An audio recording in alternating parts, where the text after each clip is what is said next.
Welcome back to another episode of the Genius Podcast. My name is Karen Doyle, your host and founder of the Genius Project, an initiative for Catholic women really designed to support and resource you towards growth, to understand your unique gifts and your feminine genius, and then how you can activate those gifts in service and contribution. We seek to do this through the Genius Podcast that you're listening to, the Catholic Women's Masterclass, which you can find out more about on our website, as well as our Catholic coaching programs for women. You can also come and join us on Instagram, genius_project_daily, or visit our website to find out about our initiatives, www.geniusproject.co. Ladies, we have opened the doors for a new cohort of the Catholic Women's Masterclass. This 4-month journey of transformation is really around helping you as a woman develop some rhythms of renewal in your life that will see you grow into the fullness of who God's created you to be and to flourish in your life.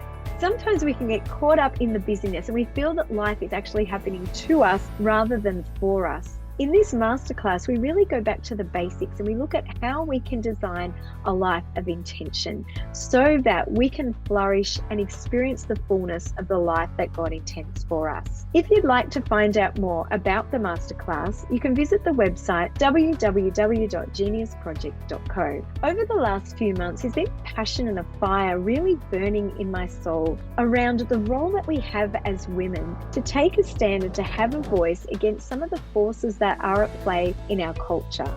To help me unpack this conversation, I have invited Rachel Ullman to join me on this week's episode of the Genius Podcast. Rachel was one of our very first guests on the podcast, and she's had quite the journey over the last couple of years, which she'll share about at the beginning of this episode. This is a really important conversation for us as women, and I really hope and pray that you are blessed by this conversation with Rachel and I.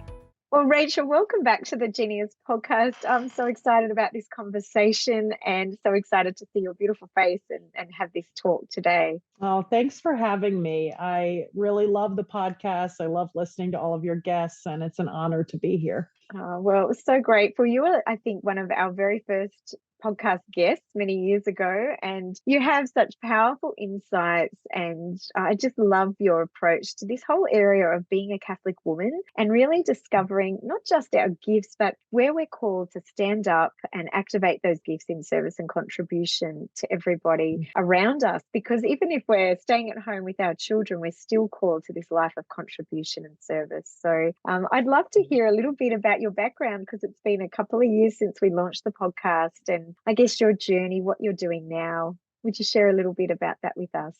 I'd love to. Yes, when you first invited me, I was serving as the executive director of the Given Institute, which was a national nonprofit for women's leadership in the United States, where young adult women come together for a forum, and then they are paired with a mentor that works with them in a personal relationship, but mainly to help the young woman to activate her gifts for the service of the gospel in some shape or form. So that was a wonderful experience where I served as the ED for about 3.5 years. And I've just gone through a huge life transition where I had not only with Given, but I had served the church for about 15 years as a professional career in a lot of different aspects, working for different parishes and schools and archdiocesan roles. And I went through a deep dive of discernment.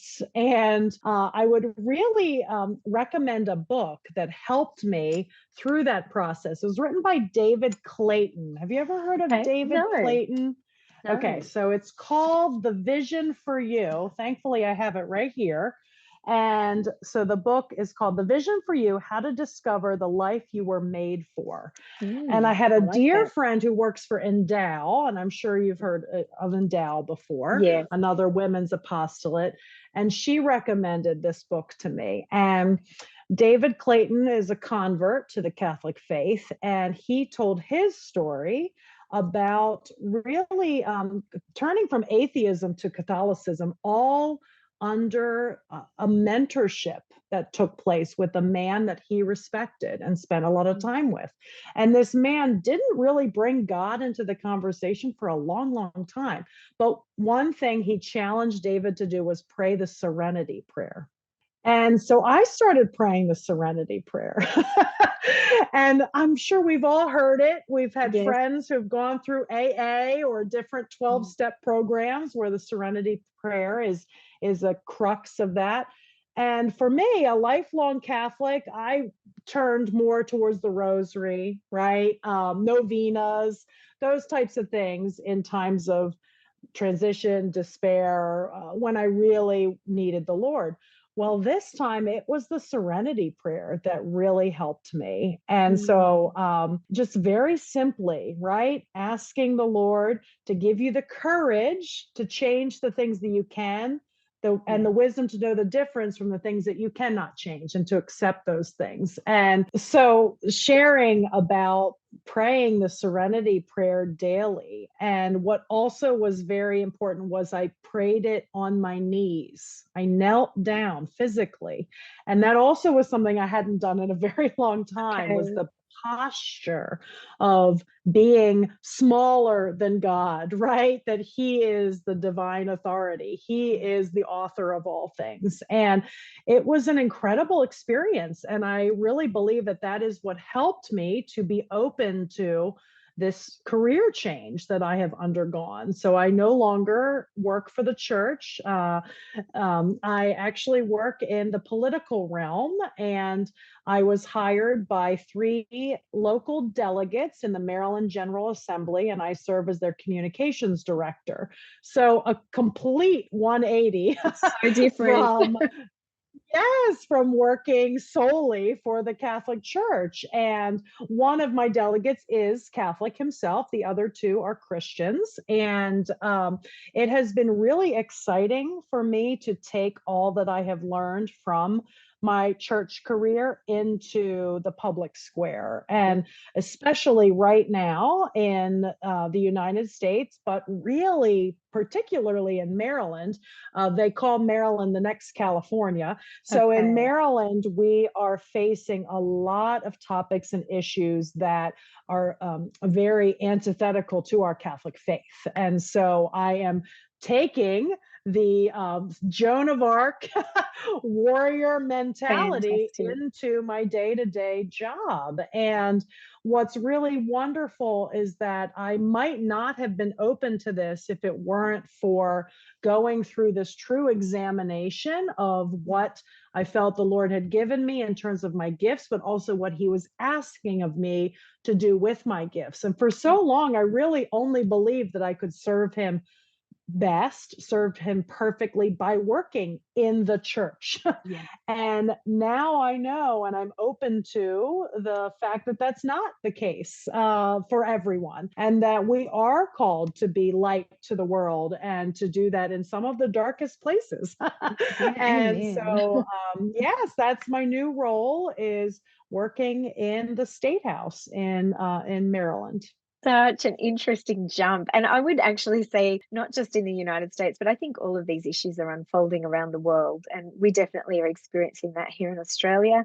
Things that are being, legislation being pushed through without people realizing. And I mean, just here in Right. my hometown, the government has changed the legislation so that they can publicly acquire our private Catholic hospital. And they've pushed that through, and that's happening in 7 days with no consultation with the Archbishop or the church. And it's Wow. unbelievable. There's just unprecedented sort of attacks on a Christian faith and being Catholic. We're really living in a time in history now, which it's quite amazing to just stand back and say, wow, look at what's unfolding. But Yes. I truly believe if we have been born in this moment, it's because, like, obviously God intends for us to be in this moment, so he will grace us for Yes. these moments. And I really believe that all of us as women have a role to play in standing up, and I feel that there's a move of the Holy Spirit at the moment just calling on women to arise in their sphere of influence, to be exactly Mhm. what you said, that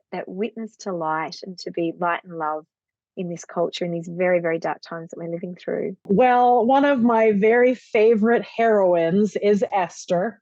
Yes, love Esther. Ever since I was a little girl, I have just looked up to her, and I really adore that the Lord gave us this story where Esther used her feminine beauty Mhm. to move mountains, right? She used something that can seem very secular, very physical, right?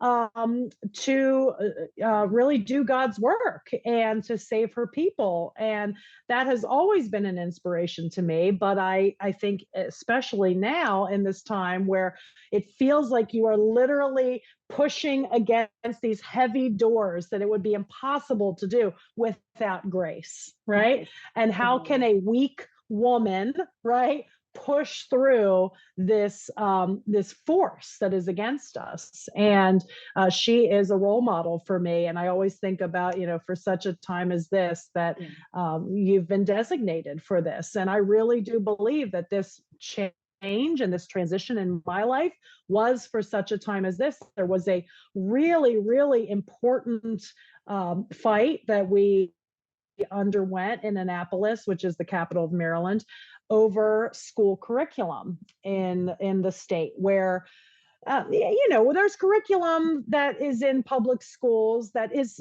mandated, such as ELA and math, and you have to pass certain Yeah. understandings and levels to move on to the next grade. Well, there are other curriculums that are not assessed, such as financial literacy. It's more like an addendum, it's more like an extracurricular. Yeah. Well, another one of those is the health curriculum that has always been an addendum, right? It's Yes. not the meat of what you learn in school: reading, writing, and arithmetic. Well, that was about to change in Maryland. So a law was trying to be passed this year where the health curriculum, which I'm sure you can assume Yeah. teaches a lot of things that are opposed to our Catholic faith, Absolutely. the Maryland legislature was trying to mandate the framework, and not just mandate it to put it on the same level as ELA and math, but they were adding a financial penalty of removing funding if every single county, every single local district didn't teach it in its entirety. So Wow. it was removing all local input, local control. It was removing the rights of parents to have Parents. a Yes. voice in the curriculum. And that was the intention, because there has been, and especially mothers have been leading this cause. There's Uh, been a big revival going on in the United States where parents are becoming more involved in their children's education. It's yeah. not just I send them off on the bus and I'm happy with what's being done. Really, the time in the pandemic when children were learning at home and parents Oh, were yeah. overhearing what their children were being taught Oh, in not all taught. different subject areas. Yeah, in all different subject areas, right? They were realizing, oh, wow, I need to be more involved. I need to attend school board meetings. I need to talk with my children's teachers more. And so there has been a huge shift in America.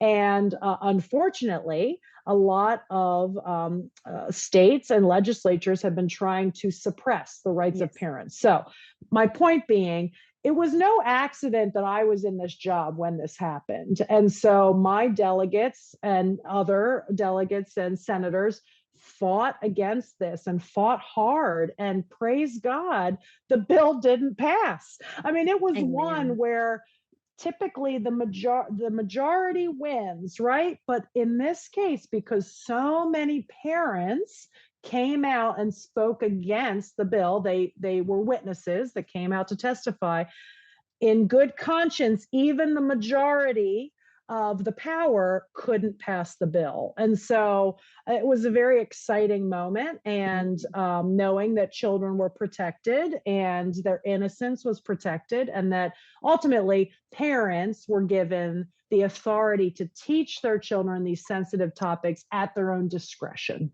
Yeah, absolutely. And my background, Jonathan, and our core business is in this area of Right. relationship education, sexuality formation. And so we have a company called Choices Media in Australia, and we're the leading providers of values faith-based sexuality relationships education from kindy up to grade 12. And it's been really interesting to watch things unfold here over the last few years. And I 100% agree with you that during COVID, parents got a front row seat to what was actually being taught or not taught, Right. as I say. And to be honest, there's a lot of people who weren't very happy with what they were seeing, and we as Right. parents certainly were not happy. But then just the push to online learning, the push to expand the curriculum beyond what should be taught really in schools to all these other areas, and then the introduction of certain things which are in complete they're completely contradictory to our Catholic faith and what we want it Right. for and how we want our kids to be formed. And the one thing that I did see during COVID is obviously parents were shut outside of the school because of restrictions. But then that also meant they were sort of removed and their rights were removed a little bit further from being the primary educators of their children in Right. the area of formation. And I mean, we have three children, they're in three different schools here. We actually homeschool now our eldest. That's been the greatest thing ever for her. But just sometimes I just feel like you're constantly putting out fires with schools, with the things that are being done Right. or said. I mean, it's just unbelievable. I had one school say that we weren't allowed to put filtering software on our child's device and we weren't allowed to have our child's password to her computer. She's in primary school. So I think what happens to me when I'm in those meetings is this mama bear instinct comes out. I'm like, Yes. I'm sorry. This is my child, not your child. And what I'd love to do in this episode is to really reawaken in women this mama bear instinct, whether you have your own biological children or not. We need women to start to stand up and to get hungry and to fight these battles, because it's a beautiful saying that all we need for evil to flourish is for good men and women to do nothing. And I do believe that Right. there is a culture of silence that's emerged, and people are too scared to have a voice because they're scared of getting cancelled. But if we Yes. don't stand up and if we don't fight, then evil wins. And our Right. children especially are becoming the targets of this. And I think this is something that I'd love to sort of explore a little bit with you now. But before we jump into that, can you unpack for us? I guess you and I both have such a passion for the feminine genius and the Mhm. value and dignity of women. I guess we have to understand we can't give what we don't possess, and we can't be called upon to make a difference if we don't know what our gifts are and the ways in which we're called to actually stand up and fight some of these culture battles. So, can you help us unpack, I guess, a little bit about this receptivity of womanhood, the role that women actually play, and where that comes from? Hmm. I'd love to. I was praying about this and reviewing again the four aspects of the feminine genius that Pope John Paul II, Saint Pope John Paul II, reflected on. And maternity is the aspect that truly, I think every woman very naturally is inclined towards, and it's that mama bear instinct, like you shared. But in my own life, I think the other three aspects of the feminine genius are things that I've had to grow in over my lifetime: the sensitivity, the receptivity, and the generosity. And because, of course, we all are prone to be selfish, right, and not generous. And I think our society uh, tries to toughen up women so that we aren't sensitive and we don't use that beautiful gift that God has given us naturally. And then the same with receptivity. We don't receive the other person. We become siloed. That has been a very negative aftermath of the radical feminist movement, is that we are in opposition to men rather than receiving the gifts that they can give us, and then in turn give our own gifts equally, right? That is what the true feminist movement should be. And we are seeing the fallout of that very, very keenly here in America, where women's sports are no longer protected anymore. And Mm-hmm. I'm very happy that just this past week, a swimmer from Penn State University had the courage to speak up, to share about how difficult it was for her to swim against a biological man who was on her team. And it's going to take women like that sweet young girl. I mean, watching her video, sharing her story. She's so young. I still think I'm kind of young, but then I look at her, I think she is so young. She Yeah. is so brave that she is speaking out. And she's doing that for all the other women in the world who need a voice like hers that can pierce through the darkness. And so I really think we all need to remember that our femininity is a gift and that it is something to be used for the betterment of others. And when we do that, we become more satisfied. Yes. And that is something that I know I have grown into in my maturing of my own femininity and my womanhood, and knowing that really becoming in tune to who God designed me to be not only makes me happier, but I'm actually more successful. You know, even in a secular idea of success, when you are who you were meant to be, you flourish, Yeah. you thrive. It's Set the world attractive on to other fire. people. Yeah, it's attractive to other people. Mhm. So I wanted to read a quote, Karen, Yeah, from please. Archbishop Fulton Sheen, and he had a lot of great homilies. And talks about the genius of women. Yes. And one of them that I recommend to everyone to look up on YouTube, you just type in Fulton Sheen, Women Who Do Not Fail. Mm. That's the title I of haven't the seen talk. that one. Oh, it's fantastic. You know, it's one of his black and white television episodes. And he's He was writing ahead of on a his time. chalkboard. I Yes, yes. But know. he writes on a chalkboard in the background. It's so adorable. So good. And he depicts the story of the resurrection. The greatest moment in human history when God conquered death, right? And who were the ones that came to the empty tomb first? It was women, Mhm. right? And Mhm. that's what he remarks upon, is they were the women who did not fail, right? Yeah. They answered the biggest test of all, and they answered it correctly. They went to look for the resurrected Lord. And of course, we know that Jesus first revealed his resurrection to Mary Magdalene. And so I highly recommend you watch that video. But the Yes. quote that I've always loved from Fulton Sheen, he said, to a great extent, the level of any civilization is the level of its womanhood. Wow.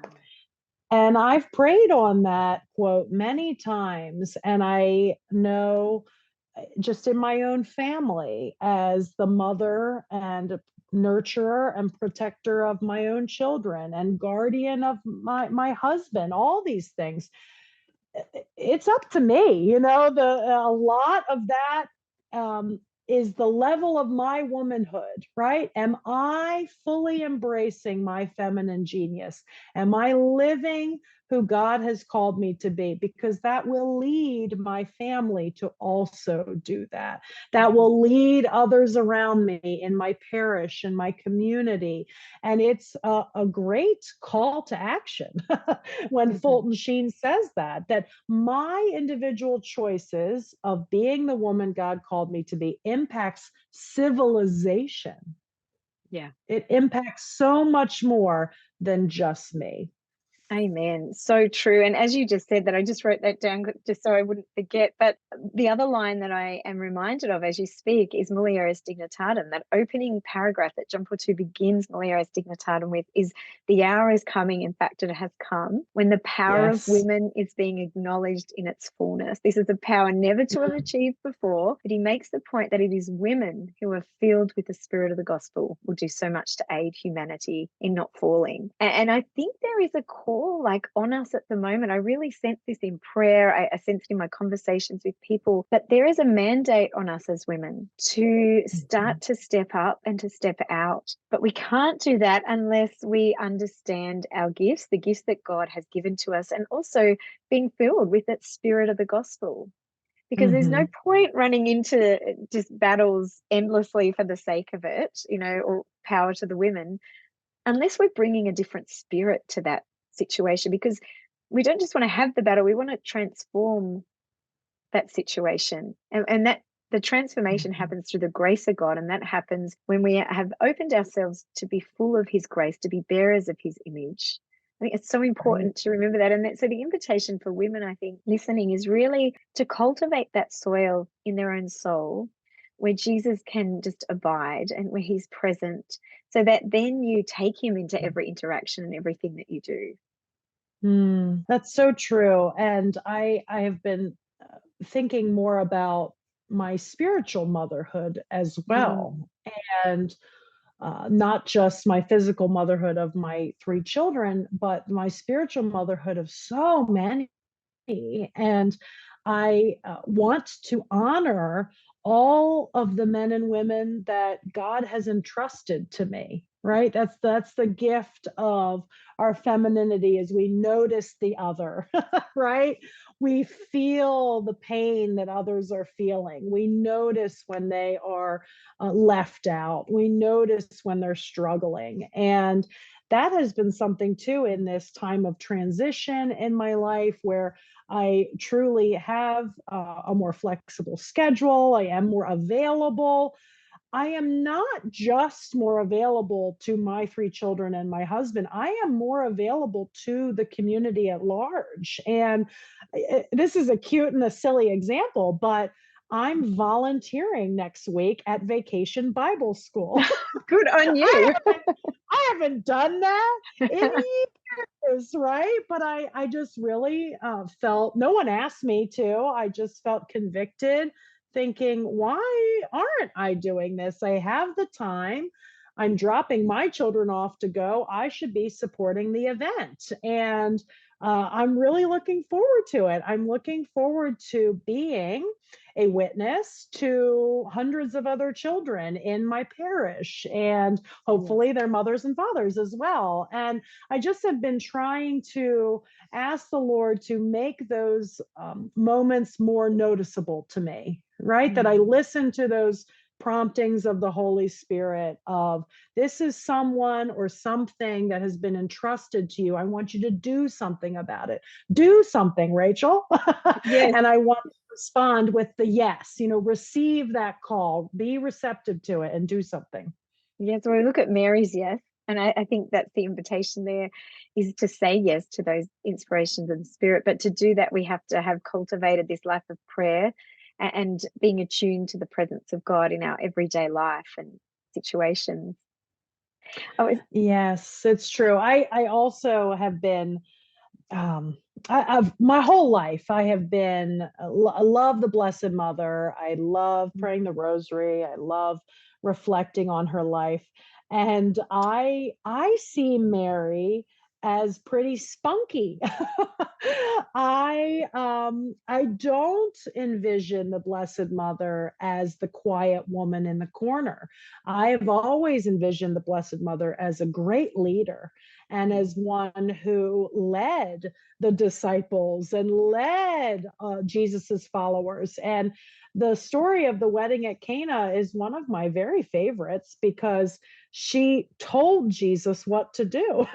yeah. She was an assertive woman. She told God what to do. And that it helps embolden me. It helps guide me in my spirituality, in my relationship with the Lord, of being open to the assertiveness that God has given me. And I think that is something that women also can and should be able to ask the Lord to give them more fire, more courage, right? Yes. More ability to speak the truth when the time is needed. And that's exactly what Mary did. Jesus said, this isn't my time. And oh, yes, it is, and she was so confident in that instruction. And that's something that I really love reflecting on the Blessed Mother and those Mm. times of her confident assuredness of what to do next. Absolutely. I 100% agree. And my devotion there, that Marian devotion, has grown in my life, and so many graces from that have come. You pick up on something earlier just about Jesus revealing, the resurrection was revealed to women. But throughout the Mhm. Gospels and throughout his entire ministry, and John Paul II makes this point in his work on womanhood, is that Jesus actually chose women. It was deeply intentional that he chose women to reveal certain spiritual truths to, because they had this resonance of heart, this receptivity of spirit to the things of God. Not that men don't, but there's a unique way in which women receive those truths and those revelations from Christ. And I think I'd like to take that into this conversation now, and I guess looking at where we're at as a culture and what women can practically do. Because my experience in Australia is that if you speak up or if you stick your head out, you're silenced or you're Mm. boxed. And I think the time has come where it's time to end trying to be politically correct and trying to end dancing around these things. We actually need women to start standing up and to speaking out. I know there's some amazing mothers who they've noticed things in schools and they've been banging on the door of our education officers relentlessly, sometimes to no avail, sometimes to be put down, which is disgraceful because our educators Mhm. actually are called to steward the education in Catholic schools.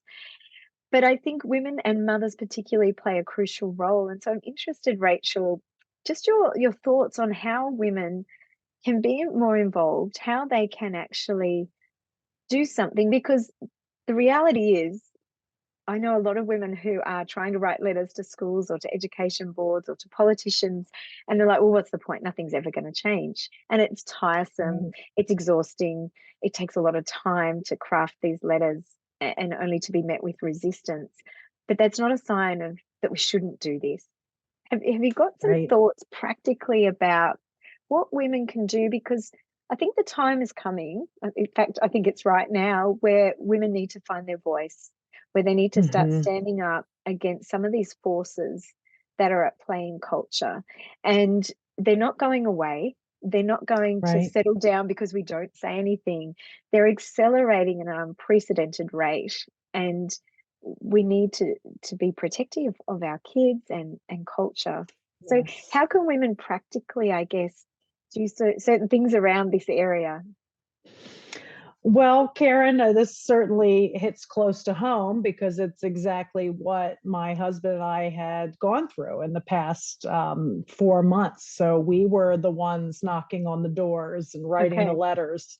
We had our own unfortunate situation at our Catholic parochial school with our children, where an aftermath of the pandemic was a digital library that was downloaded on all of the students' devices in the school with no filters, no supervision, no really no understanding or foresight by the leaders to realize that a secular product Mhm. would have titles that are antithetical to our faith and would expose innocent children to topics and issues that we do not want them to have that exposure at such a young age, but also not without the consultation of their parents or the Mhm. knowledge of their Mm. parents.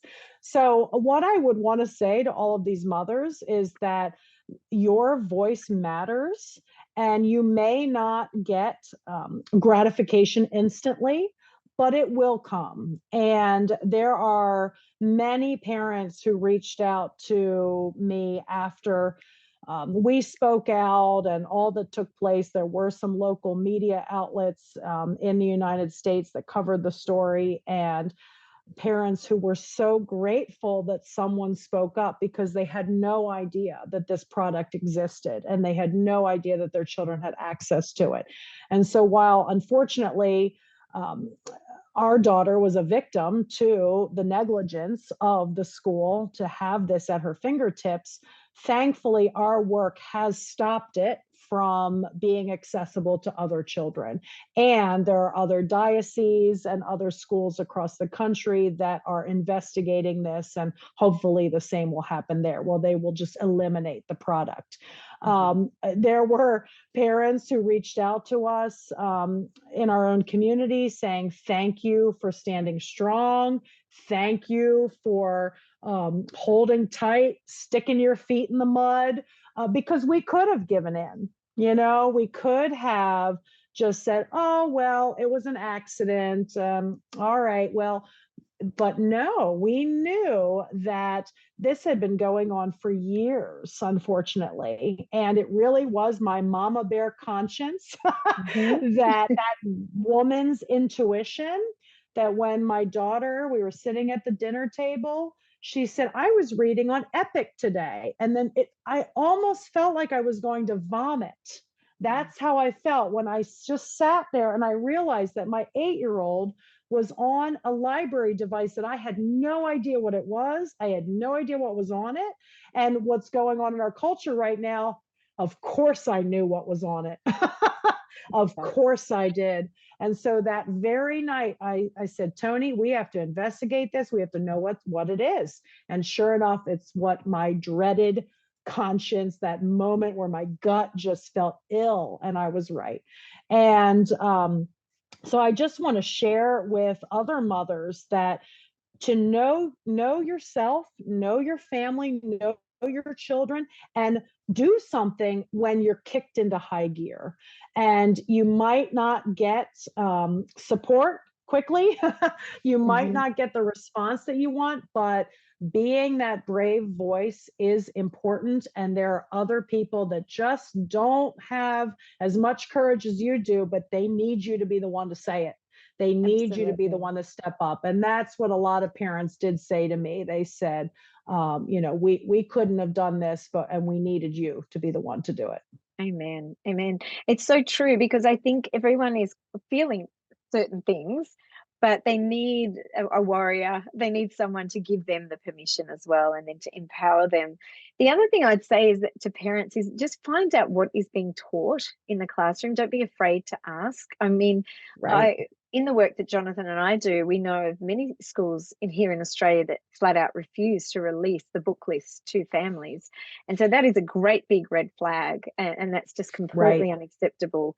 To ask questions, ask about what's happening. Yes. Like one of our children, I mean, I deliver puberty education nights, so I go from Genius Project talking to women to talking to kids about puberty. My daughter said to me the other, she goes, "Oh my gosh, Mum, can't you get a less embarrassing job?"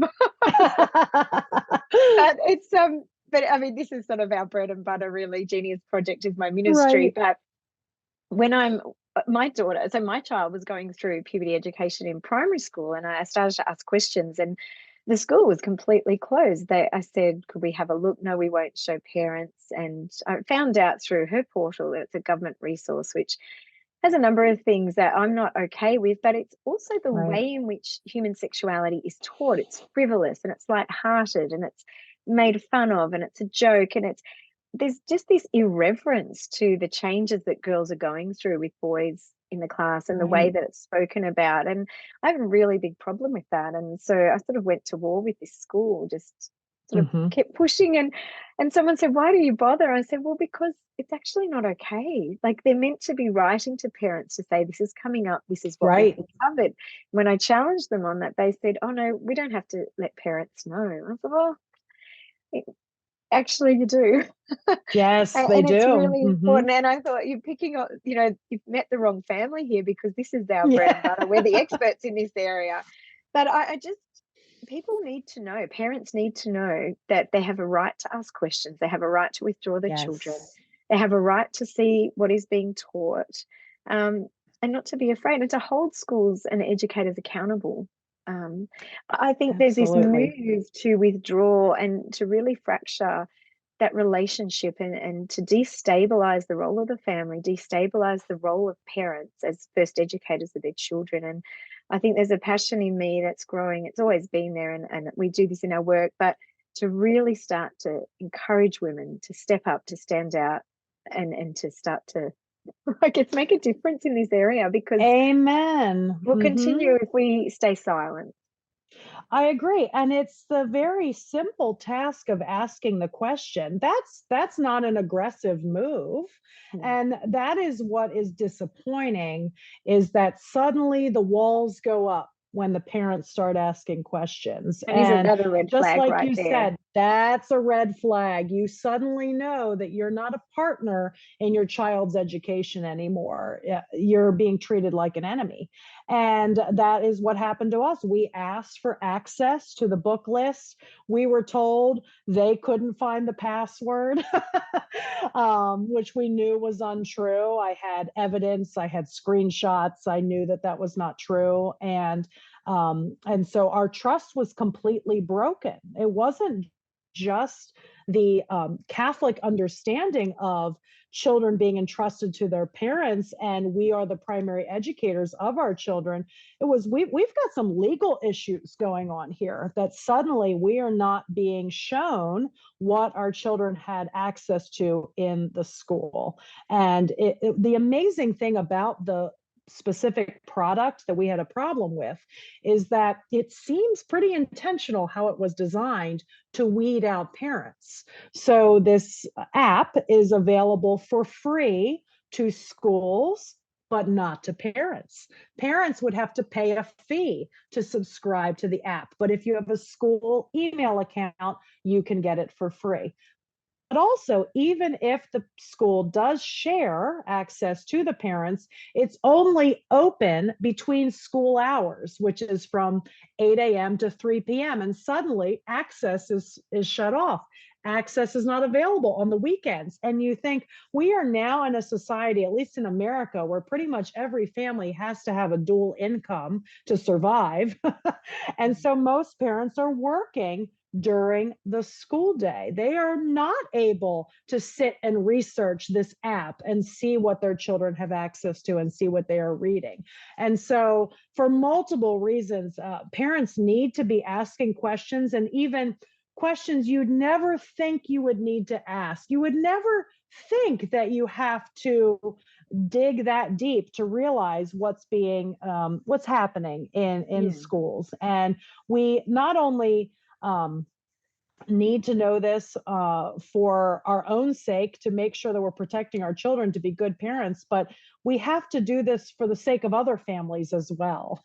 That's where that Absolutely. spiritual maternity Yeah. and spiritual paternity kicks in. This is Yes, important for all children, it and is. it's important for the next generation so that we are laying the foundation that there is an open line of communication. That's truly what should be happening in schools. I mean, we all know that. We feel so good when the school nurse calls us to tell us that Johnny scraped his knee. You feel so good about that, right? Like, oh, such a minor thing, right? But they are looking out for my child. And that should be the case in any element of what's happening during the Mm. care of your child, is that there should be Absolutely. that open line of communication.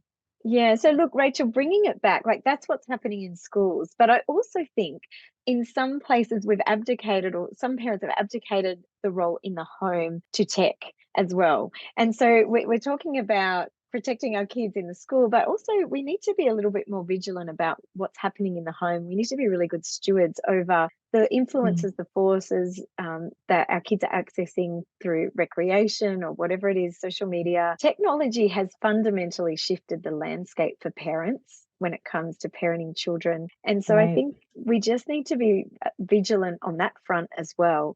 And really being very intentional about forming our children. And I think the more that time that you have with your kids, the more that you can have these conversations and just weave them into different moments, it's just so important. And creating an atmosphere and a culture between you and your child where you can say nothing is too embarrassing, nothing is off limits, even if you've done the Mm. wrong thing. Like we want to know about it, and it's creating this open conversation and culture as well at home. What are Mm. some of the things that you do with your kids to, I guess, steward your home, but also to cultivate those conversations? Mm. Yeah, I'm so glad you bring that up because I do think that is the hardest struggle of parenting in 2023. I'm sure Absolutely. that you go to a restaurant and you're shocked to see that it's not just teenagers on their cell phones, which I think is how I felt 5 to 10 years ago.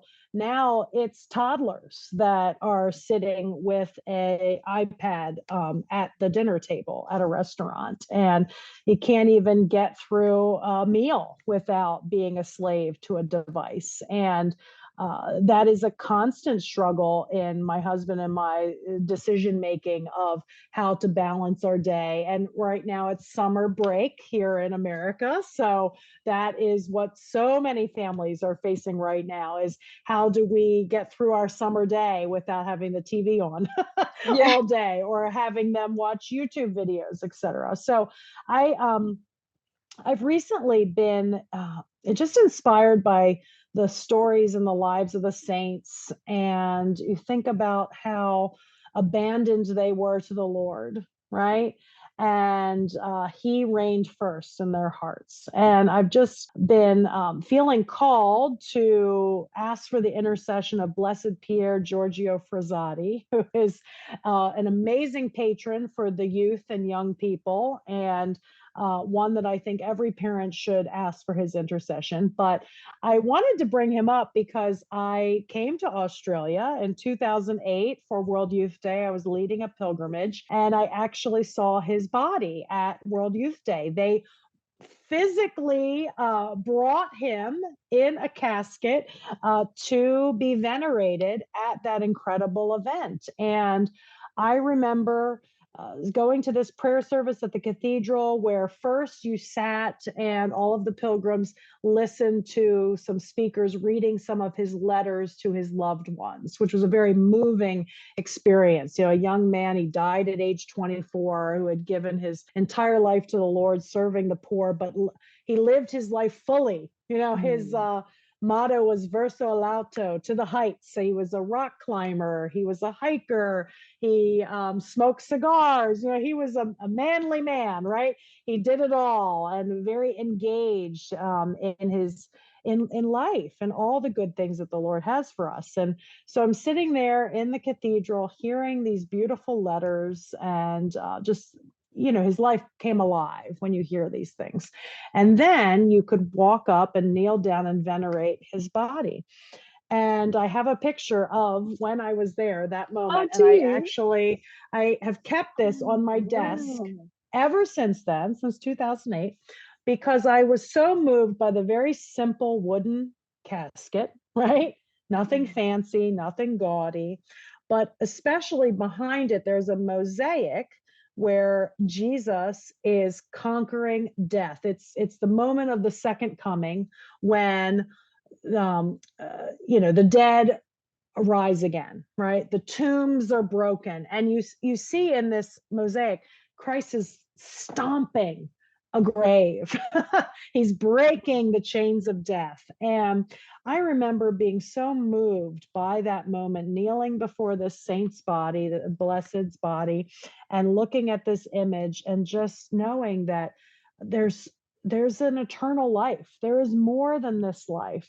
There is more than these earthly pleasures, right? That's the goal. That is the moment when our body and our soul will reunite in heaven. And I got to make it. I have to live my life to make it. And so I was single. I was a young adult at the time when I had that beautiful experience. And now, as a mother and parenting three children in the modern age, I have to continue to tell my children about these incredible people's lives, the lives of the saints, because it helps us move outside of ourselves, our own little village, our Yeah. own day-to-day life, where it's the simple choice of what do I watch on Netflix tonight, right? When you hear these stories of the saints, it's so inspiring for you to step outside of yourself and hopefully live your life for Christ. And so that's something that, just a simple thing I'd love to share with parents. There's a great podcast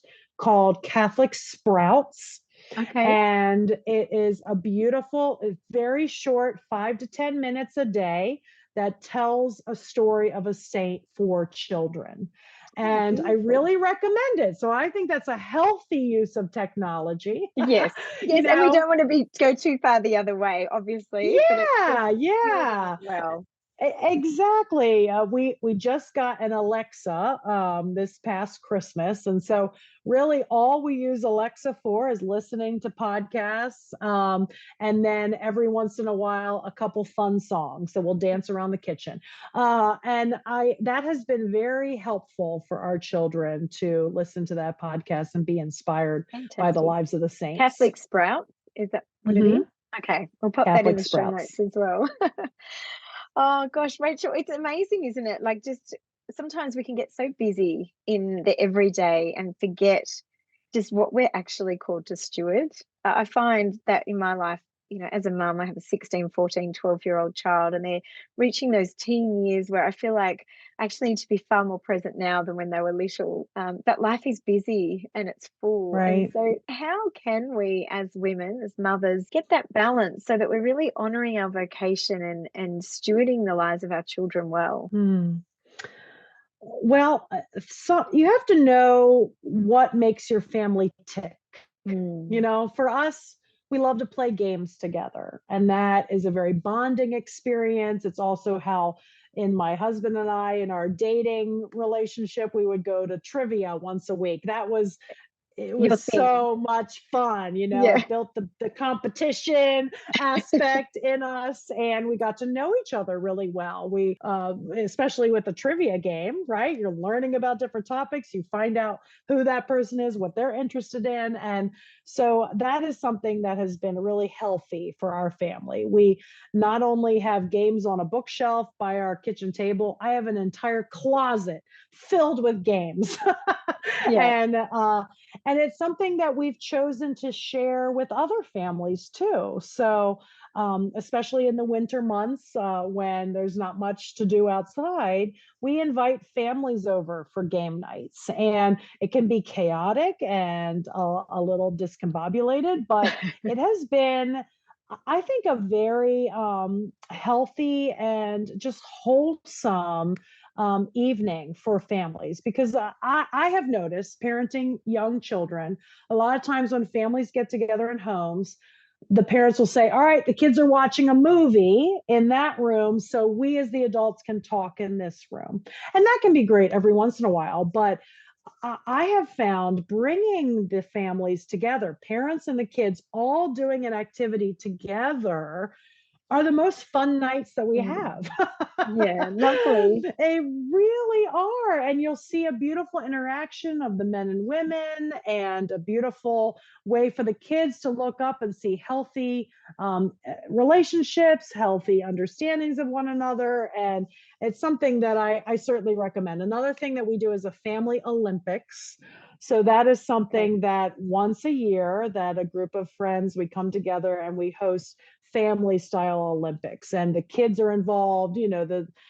There's a fun game like where you're passing water buckets down, and who can pour the water over their head and catch water behind them, and make it a Oh, relay fun. race. And those are the greatest memories that our kids have. They constantly talk about those events that we have together. And you know what? Those things are free, right? They don't cost any money. Praise we God you at the moment. don't Yeah, you don't have to fill your life with trips to Disney World. You don't have to fill your life with the glamorous things that social media does make mothers feel that they have to do for their children. Certainly, we're all living in a comparison age where we think that there's a certain way for kids to have a great childhood, and that's not the case. You want to be able to be present to your kids, and those are the things that have worked for us, are playing Yeah, games and having beautiful. in community as well, not just our individual Yeah. family. Yeah, fantastic. Well, Rachel, thank you so much for joining us on the Genius podcast. You're just such a kindred spirit, and I've loved our friendship over the last 4 years, and look forward to hopefully getting back over to the United States soon. I hope so too. And I want to just say a blessing to all the women in this community to continue to have the Lord inspire you in your feminine genius, because it is a gift and it's something that the world needs right now. Amen. Well, ladies, I hope and pray that that conversation was a real blessing to you and that it ignited within you, I guess, some thinking around the areas in which you are called to speak up and to take a stand against some of the cultural forces that are at play in our life, in our culture, and in the lives of your children.